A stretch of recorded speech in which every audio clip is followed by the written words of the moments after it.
السلام عليك يا أبا عبد الله.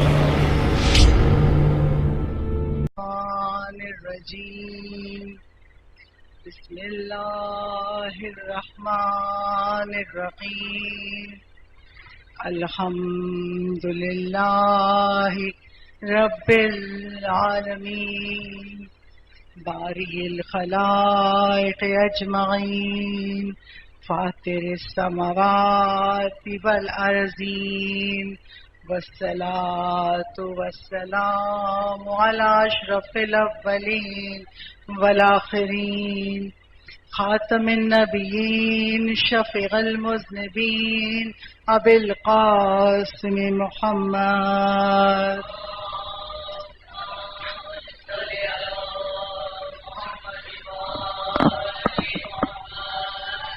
وعلى آله الطيبين الطاهرين المظلومين المعصومين ولعنة الله دائمة الباقية وعلى أعدائهم وقتلتهم أجمعين من الآن إلى قيام يوم الدين.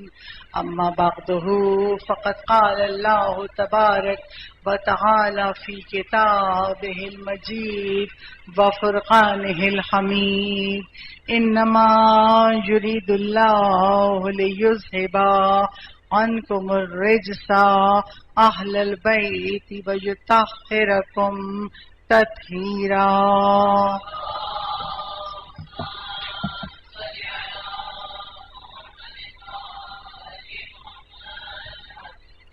میں جس کی ابتدا میں ہم سب مل کر دعائے سلامتی امام زمان پڑھتے ہیں اپنے امام کی سلامتی کے لیے.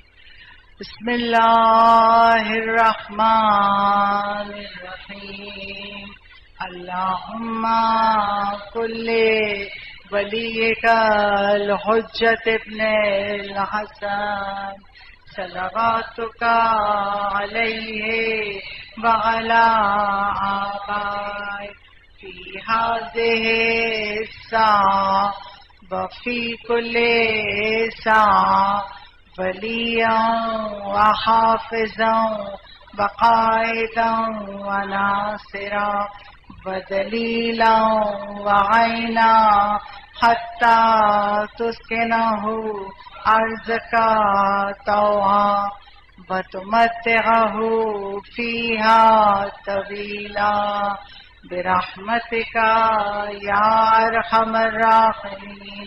بآواز بلند سلوات.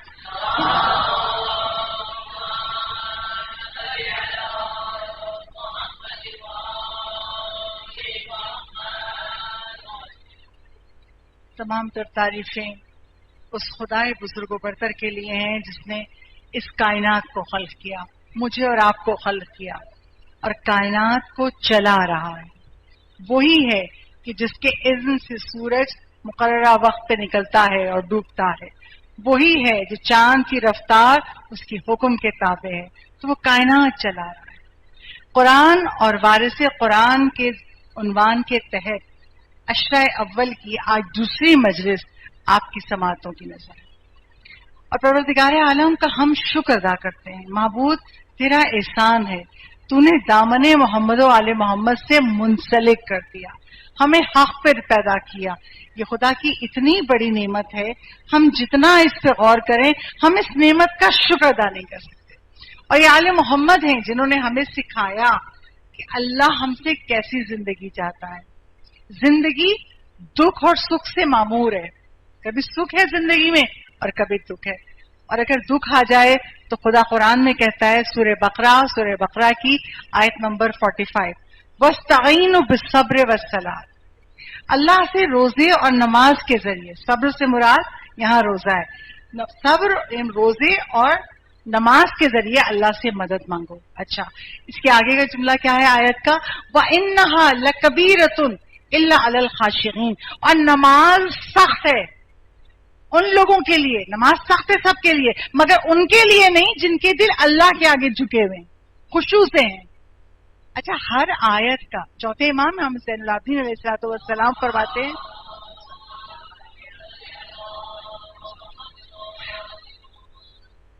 چوتھے امام کہتے ہیں اللہ نے قرآن کے 70 باطن بنائے ہیں، 70، ہر آیت کے 70 مفہوم ہیں. تو آج ایک مفہوم آپ کے سامنے بیان کروں، آپ کو لطف آئے گا. اس مفہوم کو مولائے متقیان علی ابن ابی طالب علیہ السلام،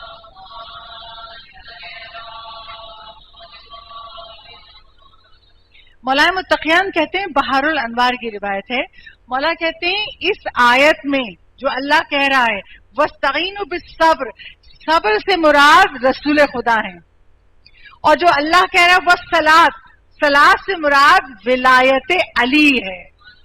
اور جو آگے کی آیت وَإِنَّهَا لَكَبِيرَةٌ إِلَّا عَلَى الْخَاشِعِينَ، یعنی مولا کے بتائے ہوئے مفہوم سے اب میں اگر ترجمہ کروں تو ترجمہ کیا بنے گا؟ مدد مانگو محمد سے اور علی سے، اور علی کا ماننا بہت سخت ہے مگر ان کے لیے نہیں جن کے دل اللہ کے آگے جھکے ہوئے ہیں. صلوات بھیجیے پاور سے.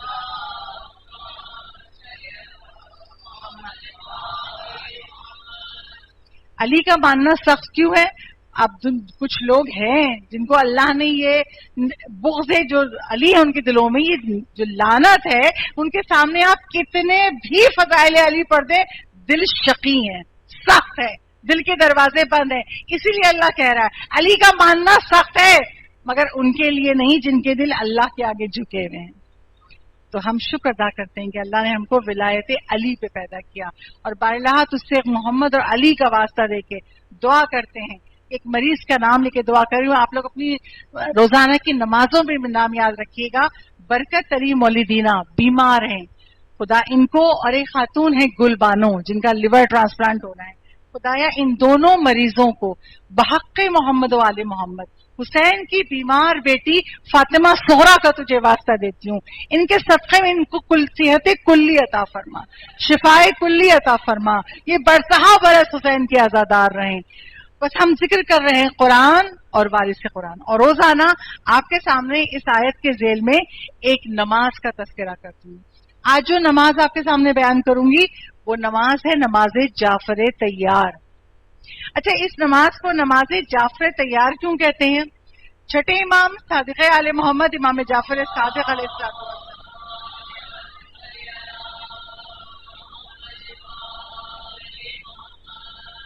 چھٹے امام شاہ فرماتے ہیں جس دن خیبر فتح ہوا، مولا کائنات کے ہاتھوں پہ خیبر فتح ہوا، اسی دن جناب جعفر طیار مولا علی کے بڑے بھائی جناب جعفر طیار حبشہ سے مدینے آئے تھے.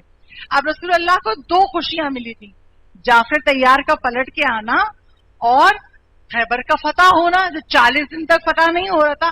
تو رسول اتنے خوش تھے کہ جب جناب جعفر طیار سے ملے تو کہتے ہیں تمہیں کوئی انعام نہیں چاہیے کیا؟ تمہیں کوئی تحفہ نہیں چاہیے؟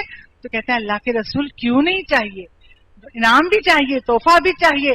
تو رسول کہتے ہیں آج میں تمہیں وہ نماز ہدیہ کرتا ہوں کہ وہ نماز جو روزانہ پڑھے گا تو یہ نماز افضل ہے دنیا کی ہر چیز سے، ہر چیز سے. اب دنیا میں کتنی چیزیں اللہ نے خلق کی ہیں ہم گن ہی نہیں سکتے، ہم تو گن ہی نہیں سکتے. کہا یہ نماز اگر کوئی روزانہ پڑھے گا تو یہ نماز افضل ہے، اتنا اجر ہے اس کے لیے کہ دنیا کی ہر چیز سے زیادہ.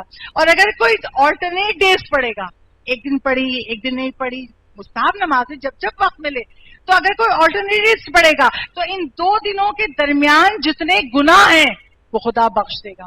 اگر کوئی صرف ہفتے میں ایک دفعہ جمعے کو پڑھ رہا ہے، یا کوئی مہینے میں ایک دفعہ، یا کوئی سال میں ایک دفعہ پڑھ رہا ہے، تو جو دوسری دفعہ پڑھے گا اس کے درمیان میں جتنے گناہ ہیں وہ خدا بخش دے گا. اور پھر رسول اسلام رسول ختمی مرتبت احمد مجتبیٰ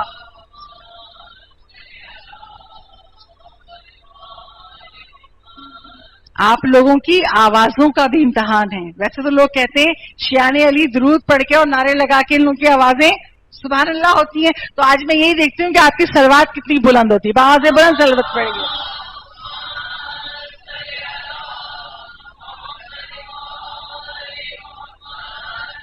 رسول اسلام کہتے ہیں اگر کسی کے گناہ اتنے زیادہ ہوں کہ ریت کے ذرات جتنے ہوں، ہم ریت کے ذروں کو گن نہیں سکتے، کہ اگر کسی کے گناہ اتنے ہوں کہ ریت کے ذرات کی طرح ہوں، اور اگر اس کے گناہ اتنے ہیں کہ دریا پہ جو جھاگ ہوتا ہے دریا کی جھاگ کے مانند ہو، پھر بھی اگر وہ نماز جعفر طیار پڑھتا ہے تو خدا اس کے تمام گناہوں کو بخش دیتا ہے.